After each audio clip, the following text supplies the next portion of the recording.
9 or email me at transformationslc14@gmail.com. Being this is Thanksgiving week, we are addressing some topics that people will be facing in the coming week. Again, welcome to our Recovery Speaks podcast. My name is Lee Cruz. I'm a person in long-term recovery, and I am super blessed to be alive in this beautiful thing we call life. For me, it's been an exciting journey to be where I'm at today, and to know that I have gained an overabundance of friends, colleagues, co-workers, wife, and great relationships along the way. And with me today is my co-host, Joshua Camacho. Before we get started here, today speaking on our topics of the day, I'm asking that Joshua introduces himself and give you all a summarized background on himself. Welcome, Josh. Like Lee said, my name is Joshua Camacho. I'm 35 years old. I was born and raised in Reading, Pennsylvania. And from the very early parts of my childhood, drug and alcohol was very present in my life. And I was in some sort of full-blown addiction, whether I thought I was able to maneuver as the normal do in society for over 20 years. But now my mission is to do everything in my power to try to help other guys like me understand that there's a way out and that there's a better way to live. Thank you so much, Joshua, for sharing some of yourself with us all. Now, our guest for this morning, Transformations welcomes Dr. Cyntrell Crawford. Good morning, Dr. Cyntrell. Please give us a little background on yourself and experience in the field. So, I'm Dr. Cyntrell Crawford. I'm new to Reading. I've been working in Pennsylvania for the last 6 years, but I'm a psychiatrist. I also help people with addiction find a way to recovery and get a new life. I actually got to this area because I actually really love Pennsylvania, but I couldn't really find my grounding, but I found that Reading is really nice.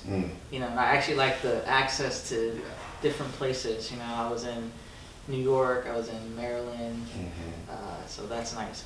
But my background, you know, I do a lot of things, but my passion is actually psychiatry. All things psychiatry. You know, I love treating children to geriatrics. You know, what is it, wound to the tomb?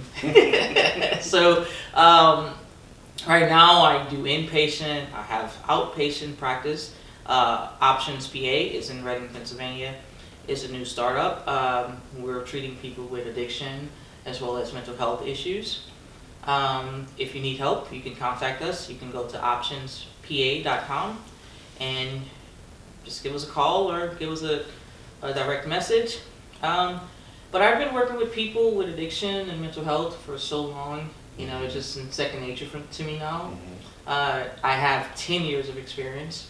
I love the severely mentally ill because I feel like they have so much against them. There's so much stigma and shame, and that actually, you know, translates to people with addiction because they also have so much stigma and shame. You know, there's nothing like, you know, when a person who is trying to recover have to deal with all the things that they've done in their past. You know, like stealing from their mom, prostituting, you know, and just the things that they've done to their bodies. You know, maybe they have to deal with, you know, the abscess, the loss of teeth, you know, the loss of employment, the records, you know, trying to restart their lives, you know, and then they have people in their lives that sometimes just, you know, beat them over the head.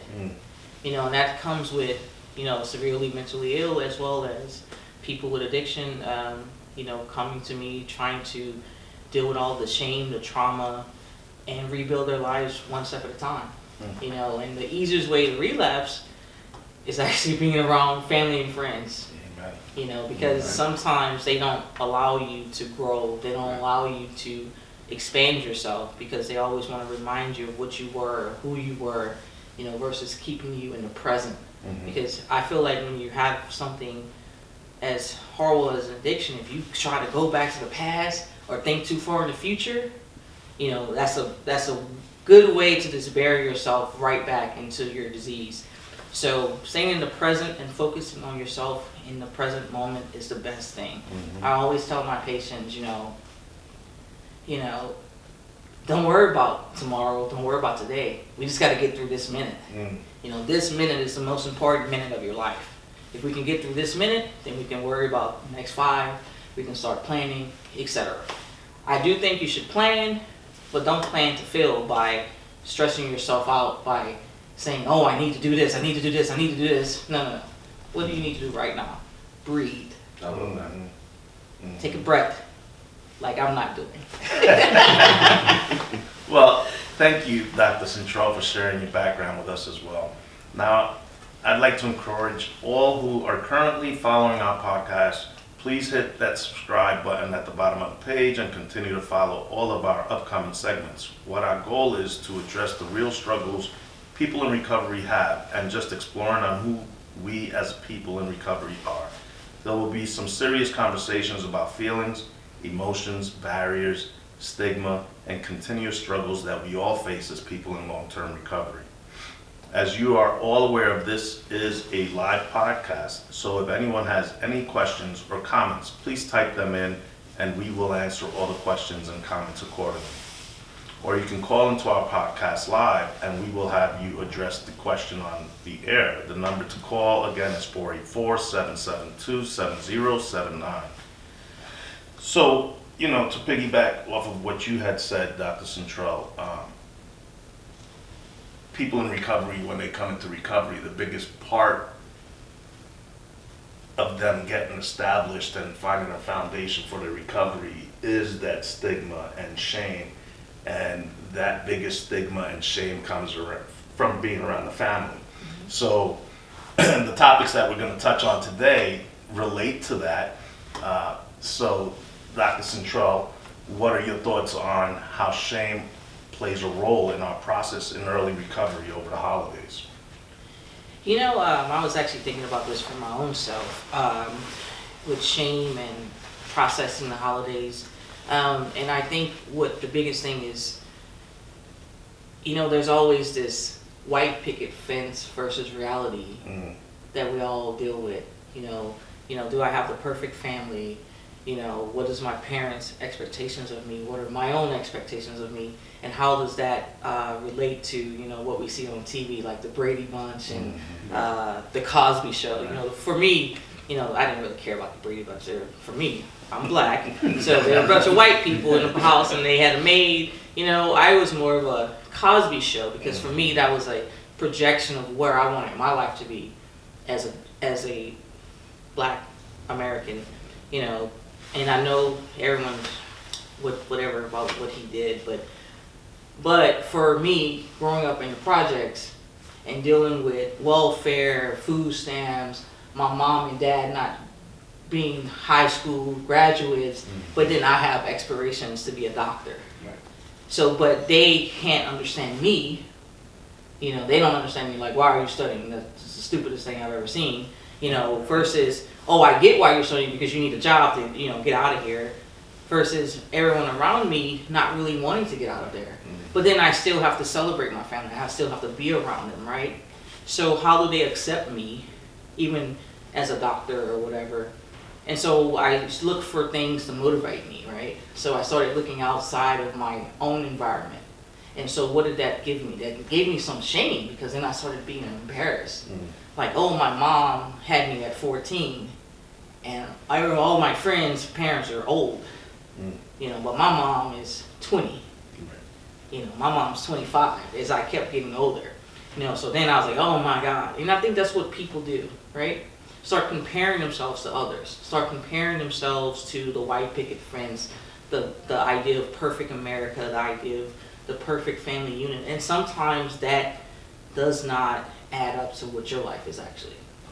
So in early recovery, when you're first getting away from your addiction, and then you're going to your family during the holidays, maybe it's your first holiday, and you know, they have a vision of you, they have a picture of you, they remember when you stole the TV, they remember when you overdosed, they remember when you were so drunk, you tore up the house, and you had to be arrested. You know, they remember that 5th DUI. I don't know if you got the 5.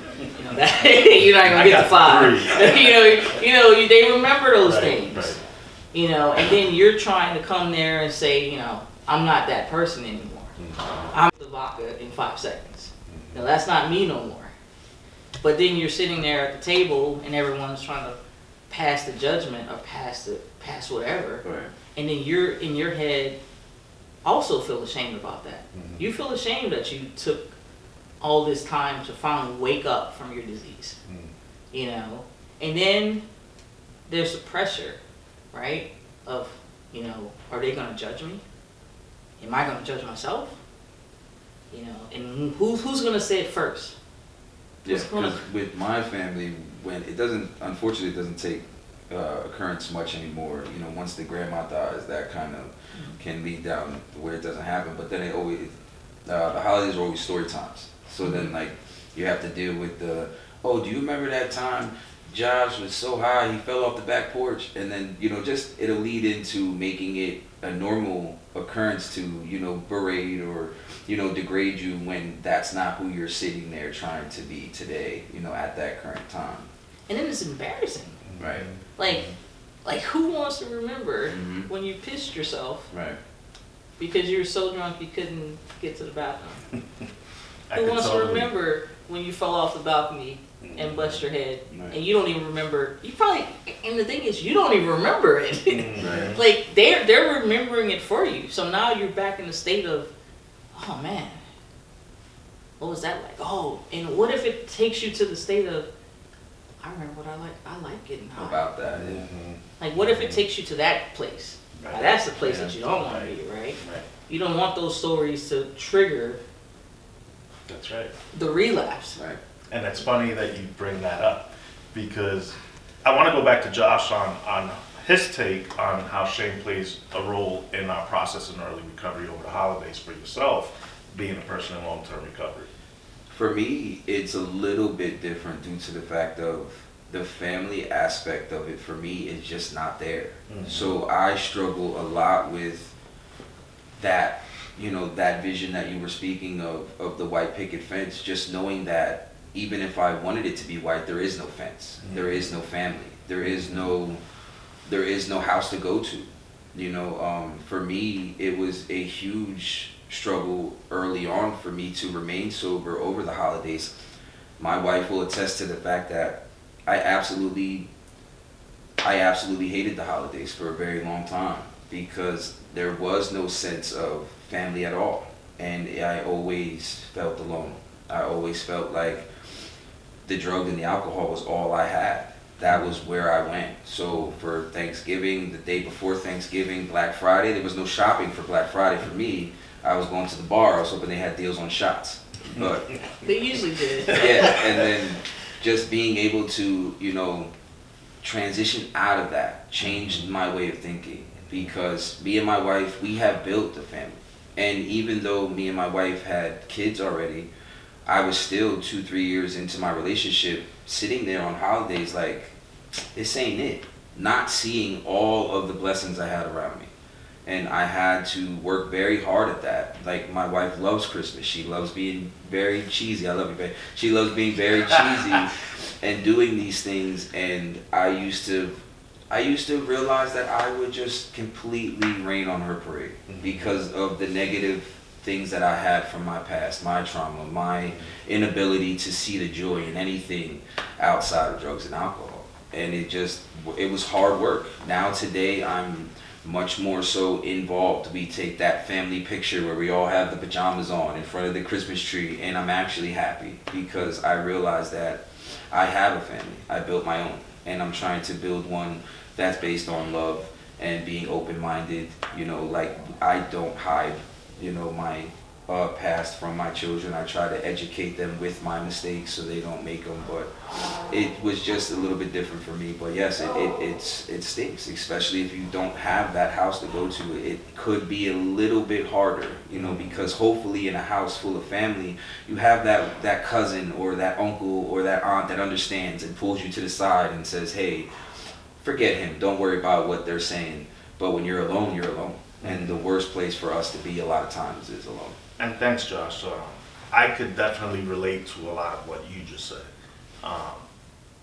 Coming from the background that I came from, I lost my dad 6 months before I was before I was born, and then I lost my mother 6 months after. So I was alone my whole life. You know, there was a family that raised me, that they were toxic for me, and I ended up getting kicked out of the state of New York at the age of 14.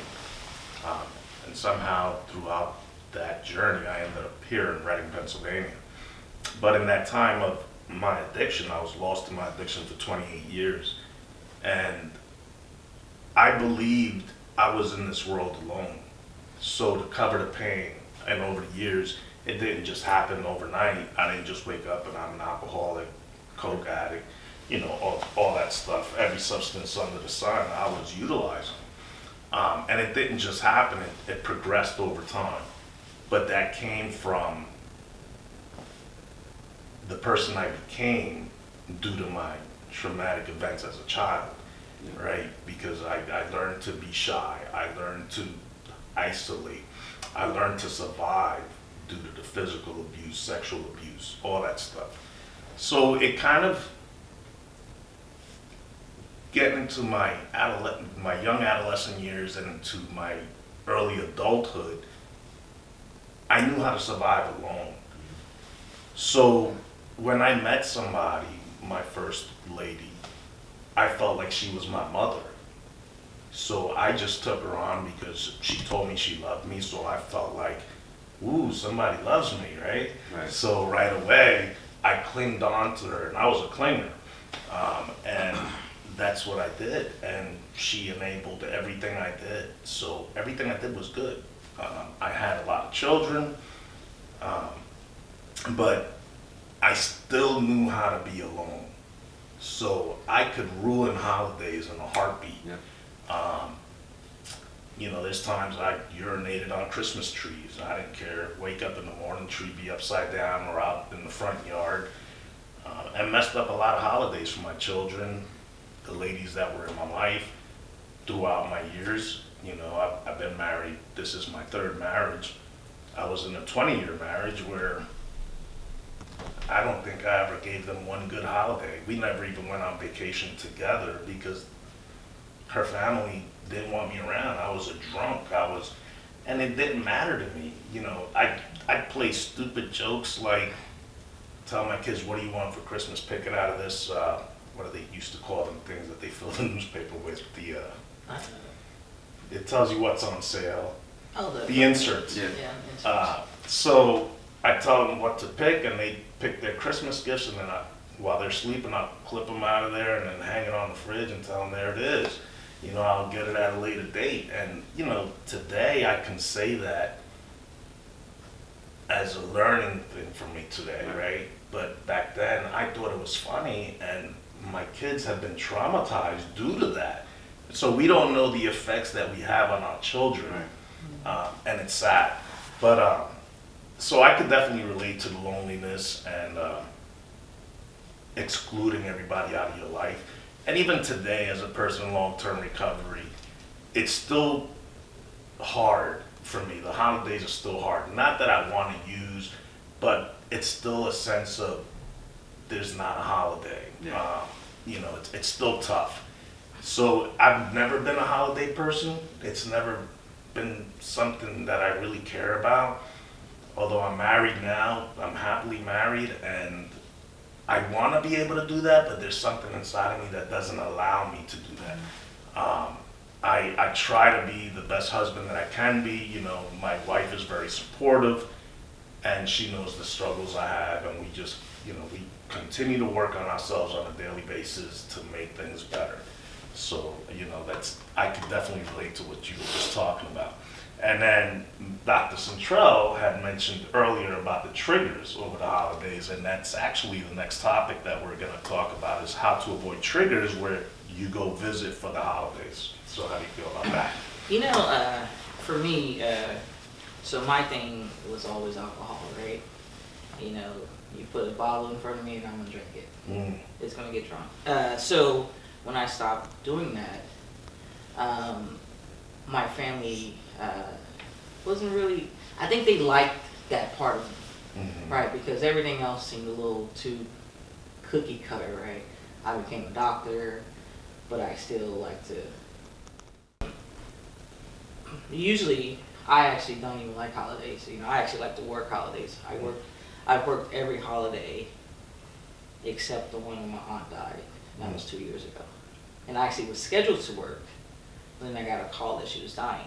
So, as far as triggers, when I started the whole not drinking and trying to live sober, I actually connected to that acronym HALT, where I had to make sure if I was hungry, if I was angry, if I was lonely or tired. And I never thought that would be, like, when they told me that crap, I was like, well, obviously you see what I felt about it.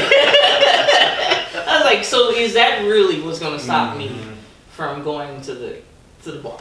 Right. Thinking about it, taking a break, taking a breather. That's what you want me to do. Okay, I'm going to take a breather and think to myself, am I hungry? Okay, no, I'm not hungry. Am I angry? I might be. Am I lonely? Always. Am I tired? Always. So I got to fix one of these, right? You know, I learned how to be lonely because I always felt separated from my family, like I wasn't a part of them.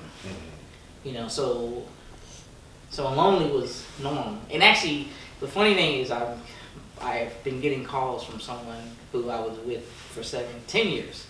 And I was like, man, I was never lonely with you, but I caused so much chaos. And people always think, oh, you're a doctor. You don't have no problems. Yeah, actually, doctors kill themselves on average more than anybody else. Wow. You know, so if you're broke and you're like, oh, you know, that person has a better life than me. Yeah, I got money. Doesn't mean I have a better life than you. I'm not saying that I have a horrible life. I enjoy my life. But, you know, you really do need to take a time out. And what I actually have learned is you have to really think about people, places, and things, right? That's what you have to think about. So, for the holidays, you shouldn't want to be lonely. And you need to figure out, though, who are your people, what places you're going to go to, and what things are you going to do when you're there, right? So that's a preparation thing. So who will help me stay sober this holiday? Where will I go to feel loved, to feel cherished, and to enjoy my day? What are the things I'm going to do when I'm there? Am I going to eat the turkey? What drinks are what am I going to drink? For me, it's what I'm going to drink. Right. You know, I don't know, other people have other things, you know, like, you know, what they're not going to, like, snort or something. But, you know, what am I going to drink? You know, that was the biggest thing for me. So I fell in love with Arnold Palmer. You know, that was my thing. I love the mix of sweet tea plus lemonade. Actually, usually I did unsweetened tea and lemonade that was sweet. Because if it was too sweet, yeah, then it's like sugar rush. You know, so I think those are the important things, you know. And you have to realize, you know, some things you just have to ignore. You know, because people, you know, I told someone this, people love misery for some reason. You know, like, think about how our society I was thinking about this the other day, how our society has gone. Even what we watch on TV is miserable. Oh, yeah. Like, we have reality TV, and the more raunchy it is, the more fights there are, the more people cheating on their husbands it is. The more it gets watched. The more it gets watched, the more episodes it gets. But the wholesome things, like, Friends had a little sexual content, but Friends, you know, Living Single, The Cosby Show, you know, the cartoons we used to watch back in the day, but now there's reality TV shows. Now we're doing murder mysteries, like, and we're all doing it together. Like, we're all, like, fixated on, like destroying ourselves. Then we're fighting on social media because now we don't really have connections to each other. I think that's the worst thing we're doing. Like, we already had that issue where we were losing connection, and then the pandemic hit, and now we really don't know how to connect with people. Yep. And it's just like, so, even triggers, even though it sounds simple, you really do need to halt, take a time, think about if you're hungry, Think about if you're angry. Think about if you're lonely. And think about if you're tired. And fix those things. Yeah. And when you're planning your holiday, think about the people you want around you, the places you want to go, and the things you're going to do when you're there. What do you think, Josh? I agree 100%. People, places, and things is one of the first things you learn in the rooms. So, like you said, it's very hard, especially if you're coming off, let's say you're coming off of years being out there on the streets. You come into these rooms and, you know, somebody you barely know is saying, hey, dude, people, places, and things. You're going to look at them and say, what are you talking about? Like, I'm going to go where I want to go. I'm going to see who I want to see. If I want to stop, I'm going to stop. And then you're going to relapse. And then you're going to realize why they say these things and why they've been around for so long and helped so many of us obtain long-term sobriety. Because triggers are going to be everywhere you once stood. For me personally, I was my biggest trigger. You know, like, and I can't leave me in the living room or in the closet. I can't walk away from me. I took me everywhere I went, and I was my biggest trigger due to the fact that I never wanted to listen. You know, I never wanted to take advice. I always had it figured out. Early on in my steps of my recovery, I got 2-3 months if I was lucky to do so, and then I'd be like, oh, I'm not worried about triggers anymore. And then the very first time I put myself at, you know, at the sports bar on, you know, Penn Street, just one Jack and Coke won't hurt nobody to know. And then before you know it, that's when I'm back to, back to exactly what I used to do, which is a lot harder than Mr. Jack. But I agree 100%. Like, it's just, we have to be more mindful of what we do with ourselves, where we place ourselves, and, you know, our mental. Like, taking care of our mental is everything. Like, not going through day to day, oh, I got this. No, I'm now okay to where, Lee will tell you, because he's not only, you know, a mentor, he's a friend. He'll ask me, hey, Josh, are you okay? I'd be like, fuck, no. Excuse my language, I'm sorry. It's okay. I'd be like, no, I'm not. You know, like, and being that honest, that being able to be that brutally honest will save your life some days. Like, it really will. Being able to look at somebody and say, hey, no, I'm not okay. Because we, especially as men, we're not going to do that, but especially as men, we're so used to yeah, I'm good. I got it. Yeah, absolutely, I'm good. And it's just not true.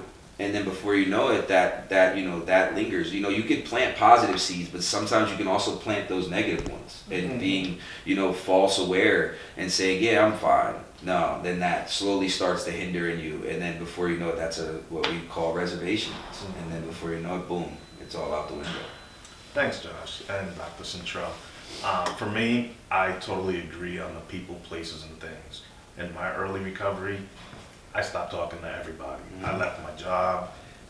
I was the foreman, third shift supervisor at a foundry, and I made very good money. But everybody that worked in there used to get their substances from me. So everybody that I worked with, I was on third shift, I needed them awake, I used to supply them. When I came into recovery, it was through church. It was faith-based, and I gave my life over to God. And I asked my pastor, I said, how am I going to get through this? Like, he said, don't worry about it. A year from now, you won't even remember these days. And he said, in 5 years, people will look at you and won't even see the person you've become. And I didn't believe that.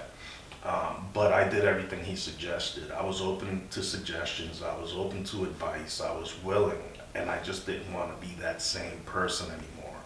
I was tired of hurting everybody. I was tired of losing everything. I was homeless. I made my family go into homelessness. So it was real tough. But over time, it got easier. Going into the rooms, I had a little push to get me into my sobriety. I got stopped for my third DUI. And I was like, man, I gotta stop this. I was celebrating St. Patrick's Day like I was Irish. Right. I'm Puerto Rican, right? And here I am out in Hamburg trying to race a Corvette of 61, and I don't even remember what it was. It was an SUV, but it wasn't the best. And of course I lost, but I thought I won. And here he slowed down and the cop pulled me over. and I had an opening can.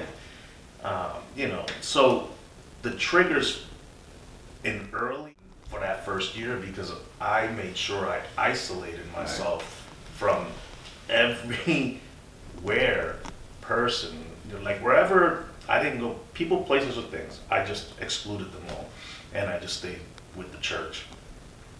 So I remember when I first went to my first establishment that sold alcohol, I was 3 years sober. I think I shared the story with you. 3 years sober, and I'm sitting there we were in a training all day, and then we went to eat at this Mexican restaurant, and all of a sudden I see a bartender walking by with drinks, and I was like, oh my God, I'm in a place that sells alcohol. And I told the person sitting next to me, and they were like, it's okay, you gotta learn to live in this world. So today, none of that bothers me. It's not even a thought, but it took a lot of work. So yeah, I could keep rambling. No, but about with the that. triggers too, also like with alcohol, my opinion is I feel strongly that you guys have to be a little bit stronger than me, right? Only to the defense of when my drug of choice growing up was heroin. So I don't walk into Redner's and there's a guy sitting there holding a bag of heroin. So I don't have, but now with alcohol, it's so easily available and it's so readily advertised everywhere we go. Like if you go and you're going to get your bread and your eggs for breakfast, now boom, there's this whole section you have to walk past. And it's funny that they put it right by the dairy, you know? Like, Yeah. Just in case you're just in case, yeah. Like here's your cheese and then here's your 6-pack. Like, but it's harder for you, you know, for individuals who alcohol is their main, you know, main drug or of choice, because it's right there in your face. And like you said, you have to be able to live in this world if you want to go out to eat, or if you want to walk down the street, you know, you want to go to the grocery store, like, so, yeah. I actually think this is going to be, I think you're right, it's all over the place. I think this is going to be the issue with marijuana. Mm-hmm. Because people think marijuana is so benign. Yep. Mm-hmm. And then they're using it like, oh, I have anxiety, I have this, I have that. And I'm not saying it's not helpful for those things. I'm not saying it's not helpful for pain. But like, if you're smoking 8 blunts a day Mm-hmm. and think you're a functional human being, Right. then you really need to get a reality check. Mm-hmm. And now it's becoming more available. Mm-hmm. I was eating ramen at I guess it's a Japanese, or I don't know. I thought you were talking about the ramen Ramen cup noodles. noodles. No, like the good ones, Oh, the okay. one with the Yes, the the pole bamboo, the restaurants. pho, Yes, and yes, the I like eggs that. in it, the pork, the good ones, The hot stuff. yeah, the hot stuff, And I was eating it, and then I was looked up, and across the hall was like, get Delta 9, get CBD. Mhm. It was just right there. It was like, okay, I didn't expect that. Right. So now, the more we're legalizing this substance, and I'm only speaking of it because I do have worries about people who are thinking that, and I'm not saying there's no medicinal properties. That's not what I'm saying. What I'm saying is, you need to be careful. Right. As much as you think it's helping one thing, it may be triggering something else. That's right. I agree 100%. And you're right, And another thing, your drug of choice was heroin, but I had this guy recently, and I was going through his medication review list. Just because your doctor prescribes it doesn't mean you need to take it 4 times a day for the rest of your life. Right. Because at some stage that turns from treating an ailment to dependency and tolerance. Yeah. So then you need more and more. Mm-hmm. But guess what? You may not be in pain anymore. You may just be used to the pill. And I get told no all the time by my patients. But I've never gotten told no if it was a benzo, if it was an opiate. I've never had a patient turn that down. So there is a difference. Yes. I've never had a patient come to me and say, I lost my hypertension prescription. Never. But like, I do medication assisted treatment, for opioids. Right. I've had people say I've lost my prescription for Suboxone. I have people say I lost my opiates. I have people say I've lost my Xanax. And I'm not trying to trigger you guys. I'm trying to let you know. Right. No one's ever said Right. I lost my amlodipine. I lost my Prozac. I don't get those calls. So just be aware. Just because it's available to you doesn't mean it's going to help you or you actually need it. And you have a right to say no to everything. Rather it's the alcohol in the store. Rather it's the prescription your doctor gives you. You know, so that's all I'm glad you touched on that because it takes me back in early recovery as well. I remember there was a few times that to buy time with my ex-wife, you know, so she don't kick me out again, I would say, I want to kill myself. So I ended up on depression pills, you know, on medication for mental health. And I was on it for a while, which I did get my mood stabilized. And they said I was going to be on this forever. And I was like, oh, I don't want to be on medication forever. So over time with therapy and treatment, today I'm not on mental health medication. So you go through the process, but you don't have to remain on it for the rest of your life. Right. And I try to encourage people, you know, that there is light at the end of the tunnel, as long as you do it as the doctor prescribes it, and they encourage you to do it the proper way. If you don't overdo it, but you know, we're people in recovery, so pills can be our next fix. Yes. And make us feel so good that we want to keep using it or overuse it. So I'm glad you brought that up. That's a good one. That's something people don't really think about, you know, and when I say, you know, you don't have to take this. Right. And I'm not saying to stop taking it. I think there has to be a discussion with you and your doctor. But, and I'm not even really talking about Prozac or things like that. I'm talking about the good stuff. Right. And you know what the good stuff is, quote unquote, the good stuff. Right. You know, you don't have to take that forever because I'm sure your doctor will tell you it's not good forever. There's so many ways to that you being a doctor, correct me if I'm wrong, but you guys help with the weaning process. Yeah. So where like, yeah, initially your injury could have sustained you with a, you know, broken back and arms, and then the dosage was higher to help with pain. But then you guys, if asked for, like, and that's the thing that we as the patient have to be responsible enough to do, right? Is come to you and be like, okay, listen. Right. You know, I've been taking this amount for a real long time, but now I'm trying to come down. And that's where the addict comes in, because that's what we won't do. So now as an opiate addict myself, so the heroin was super pure back in the day, and that's where I went. But then the pill epidemic hit all of us that were into opiates, you know, and that's one thing, like you said, I related so much to. I've never called my doctor and said, hey, I need help with sleeping, you know, but let my doctor not answer the phone when my, you know, when my oxys was supposed to be at that pharmacy, and I'm calling, I want to talk to your supervisor. You know what I mean? I want to I'm talk calling to the board. Yeah, I want to talk to the pharmacist. Who runs this pharmacy? Because this is bull, you know. But it's just that's who we are as people. But we don't ask certain questions. Like when I was out there, I never once thought about, hey, how can I ask the doctor to help me get off of these? It was, how can I ask my doctor to make it higher? I need it to be higher. This 10s aren't it no more. Like this ain't working. So yes, absolutely. But that's true, because the tolerance, again, Yes. it makes you want more. So if you're on 10s for 6 months, it's not going to be doing nothing for Right. you. So you need something to fix that.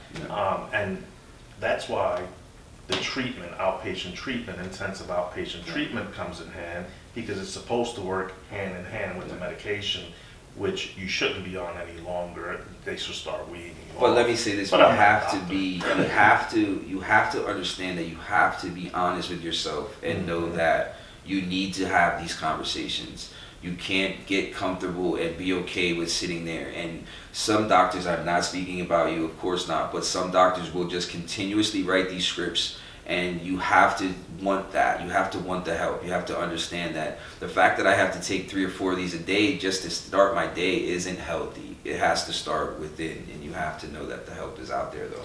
And I'll be honest, as a doctor, you know, I don't want to have to deal with the conversation of you arguing with me about this script. Right. Right.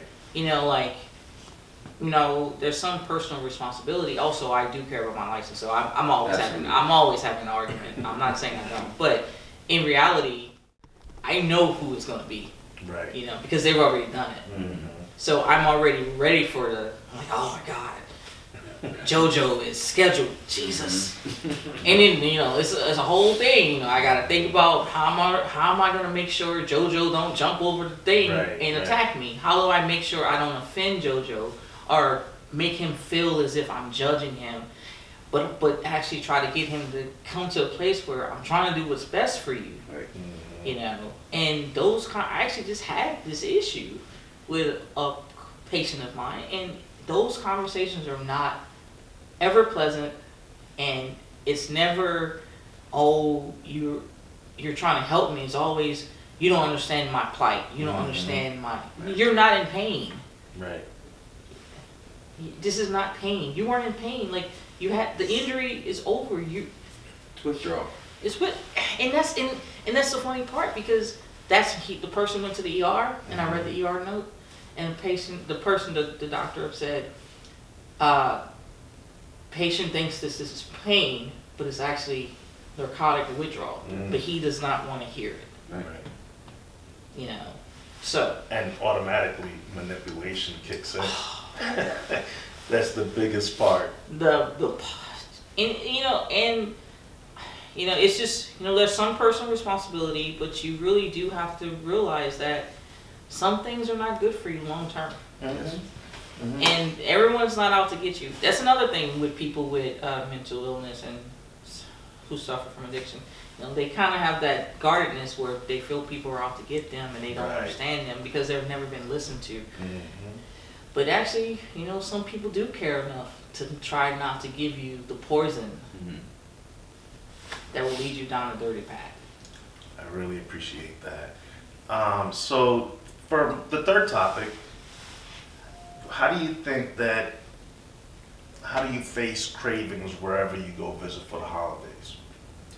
My simple thing about that is, if you don't make a plan, you plan to fail.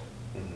So again, like when we talked about triggers, I talked about health, hunger, anger, loneliness, tired, right? You have to make sure that you're taking care of yourself.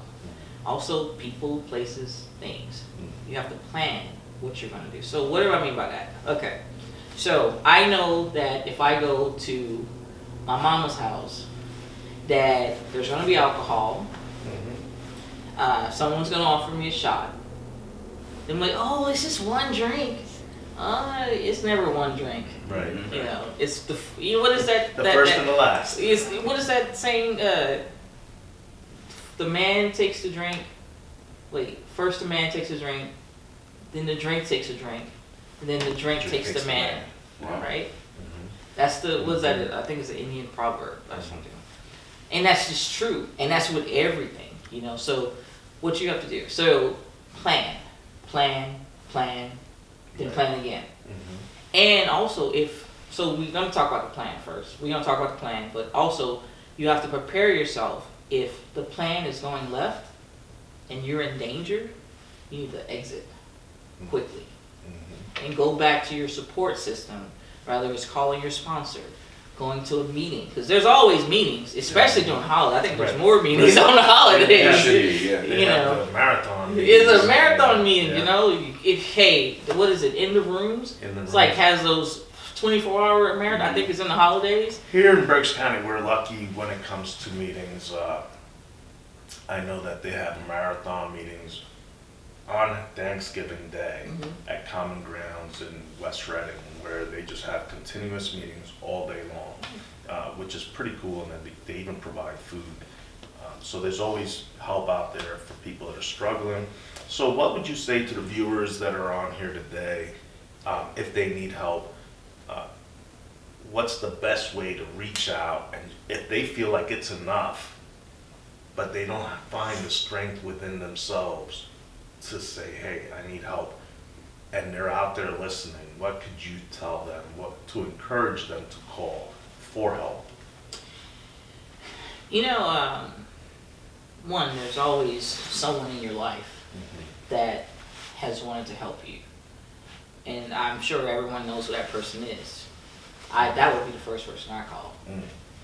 And if that person doesn't work, you can always go to the ER, or you can go to any 12-step program, because they run them all day, right?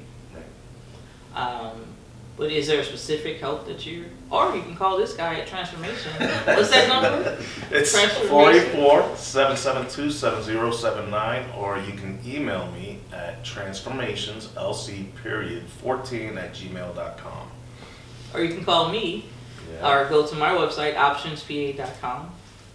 And here in Berks County, we have TASK, we have the Reading Hospital. You can just walk in, ask for help.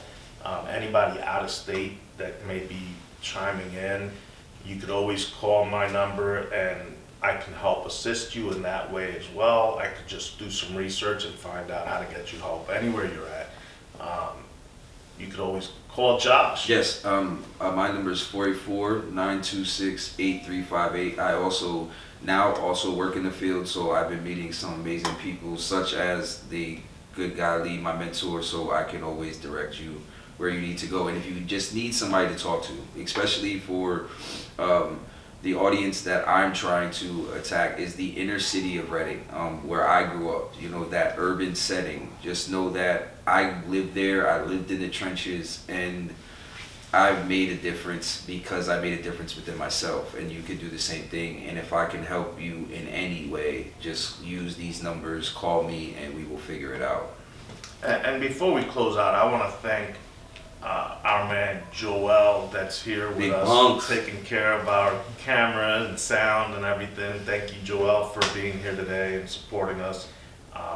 But this has been a great conversation this morning, and I pray that we were able to be of assistance to someone out there struggling today.